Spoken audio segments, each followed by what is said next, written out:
নমস্কার বন্ধুরা, welcome back to my channel Sumita Shah ব্লগে আরেকটু নতুন ভিডিওতে তোমাদের জানাই স্বাগত। আর আজকে পয়লা বৈশাখ, তা আমার ইউটিউব ফ্যামিলির সমস্ত বড়দের জানাই শুভ পয়লা বৈশাখের নমস্কার।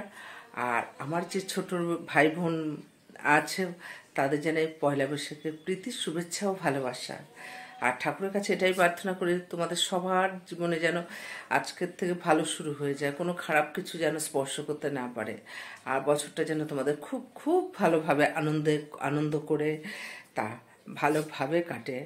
তা আর আমি দেখো এখন না অনেক বাজে, তা স্নান পুজো সেরে রান্নাঘরেও ঢুকে গেছি, কিছুটা রান্নাও হয়ে গেছে, মানে কিছুটা বলতে আজকে আমাদের পয়লা বৈশাখ যেহেতু মানে 5 রকম ভাজা, ভালো বড় মাছ, মানে মানে যাতে ভালো ভালো খাওয়া হয়, যাতে সারা বছরটা আমরা ভালোভাবে খেতে পারি আর কি, মানে একটা কুসংস্কার আর কি। যাই হোক, যাদের যাদের সামর্থ্য না থাকে তারা কি করবে, আর ওই যে কুসংস্কার চলে এসছে থাক, তাতে কি হচ্ছে, যাই চেষ্টা করি একটু পয়লা বৈশাখের দিন ভালো ভালো একটু রান্না করার জন্য।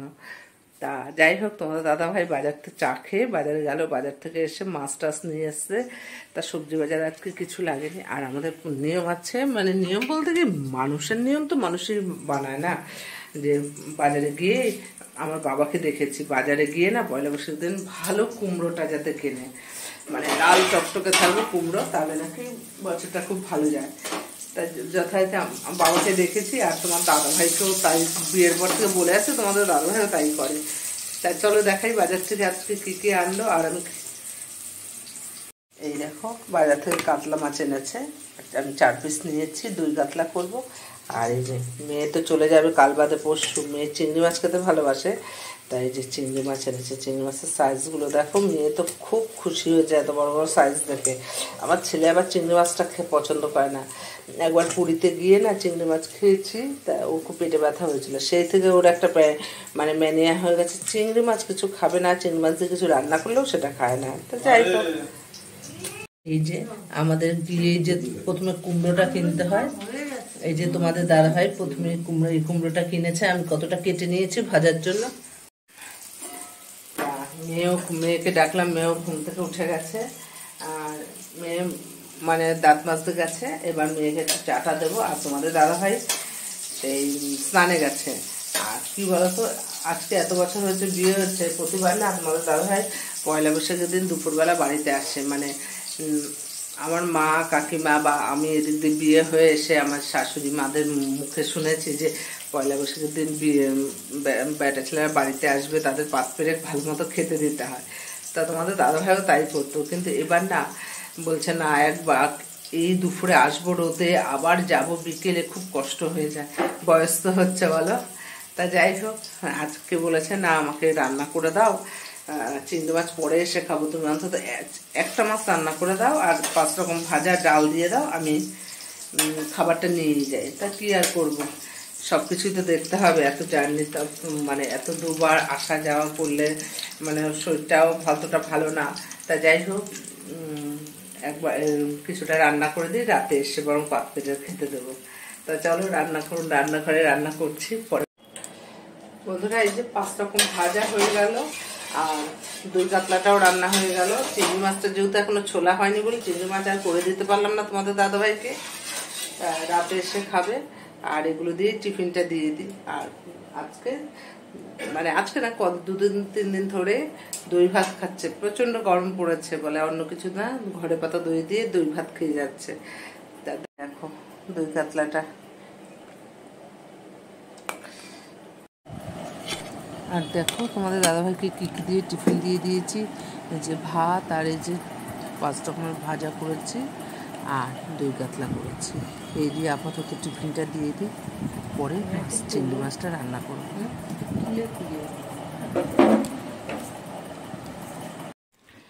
এই যে বন্ধুরা তোমাদের দাদাভাই দোকানে চলে গেল, আর এবার আমি মেয়ের সকালে খাবার করব। মেয়ে আজকে বলেছে পিৎজা খাবে, তা মেয়ের পিৎজাটা বানিয়ে পরে আমি চিংড়ি মাছটা ছুলবো।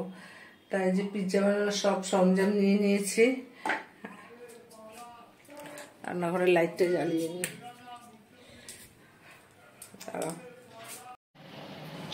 এই যে দেখো মেয়ের পিৎজাটা বানাতে বানাতে চিংড়ি মাছগুলো চুললাম, আর মেয়ে বললো কি মা চিংড়ি মাছগুলো যাতে সোজা থাকে, বেঁকে না যায়, তা ওই যে কাঠি ঢুকিয়ে তারপর মাছকে রান্না করব, মেয়েটা আবদার করেছে। তা চলো যাই। নেবো, দেখাবো নিচ দিয়ে লাঠিটা করো। আর দেখো এই যে মেয়ের জন্য চিকেন পিৎজাটা করলাম, তা মেয়ে ভীষণ ভালো খায়, এই যে ও খেয়ে নিক। এই যে বন্ধুরা, মেয়ে পিৎজা খাবে বললো, তার পিৎজা বানিয়ে দিলাম। তা এখন অনেক বেজে গেছে, পিৎজা বানাতে বানাতে অনেক দেরি হয়ে গেছে। আর পিৎজা বানাতে বানাতে আমি চিংড়ি মাছটাও কেটে নিলাম, যে চিংড়ি মাছ ভাপা করব। আর এই যে মেয়ে খাচ্ছে, এই যে তোমাদের ব্যাক ক্যামেরায় দেখাই, দাঁড়াও। যে পিৎজাটা হোমমেড পিৎজা কেমন হয়েছে একটু কমেন্ট করে বলো তোমরা। জানো তো বন্ধুরা, আজকে পয়লা বৈশাখ, তা এখন মেয়েকে খেতে দিয়ে 12টা বেজে গেছে। আমার মনটা ভালো লাগছে না, মানে পয়লা বৈশাখ দিনটা আসলে মানুষ হাসি খুশি থাকে। আমি নিজেও সবাইকে বলি যে বছরের প্রথম দিনটা একটু হাসি খুশি থাকলে সারা বছর হাসি খুশি থাকা যায়, ভালো থাকা যায়। কিন্তু আমি নিজেই তো ভালো থাকি না, কেন জানো তো? এই পয়লা বৈশাখের দিনটা আসলে আমার বাবাকে ভীষণ মনে পড়ে।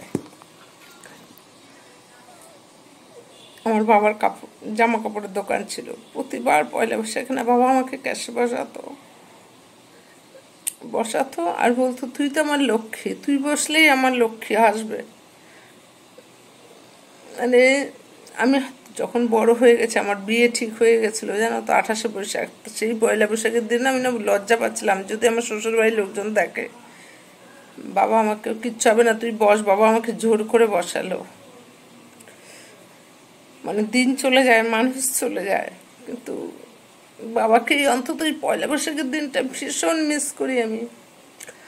আর পয়লা বৈশাখের দিন আমি যেটুকুই রান্না করতাম, যাই আনতো তোমাদের দাদা ভাই, মাছ বলো মাংস বলো যেটুকুই, আমি সেই দুপুরবেলা বাবার দোকানে পুজো হতো, দৌড়ে দৌড়ে যেতাম বাবার দোকানে পুজোতে, একটু থাকতাম, বাবাকে একটু মাছ হোক মাংস হোক দিয়ে আসতাম, তা দিয়ে আবার দুপুরবেলা চলে আসতাম, তোমাদের দাদাভাই দুপুরবেলা খেতে আসতো। কিন্তু কি বলতো, এখন তার বাবা নেই, 4 বছর হতে চললো। বাবার জায়গাটা বুঝি কেউ নিতে পারে না, না? 12টা বেজে গেছে, খেতে ইচ্ছে করছে না, ঘুরে ফিরে সেই পুরোনো দিনগুলোর কথা মনে পড়ছে, যে আজকে কত রান্না করেছি, মানে কি বলবো এখন, আর মানে কিছু বলার ভাষা নেই আর কি। সেই দিনগুলো ভীষণ মিস করি, খুব কষ্ট হয় মনে, আর বাবাকে ভীষণ মিস করি। তা যাই হোক, যতই মন খারাপ থাকুক, ঘরের কাজ তো করতেই হবে, বলো না?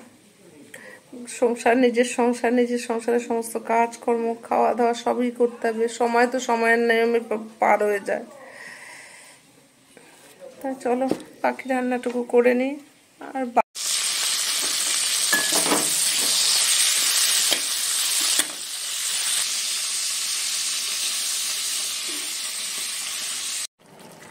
বল বল।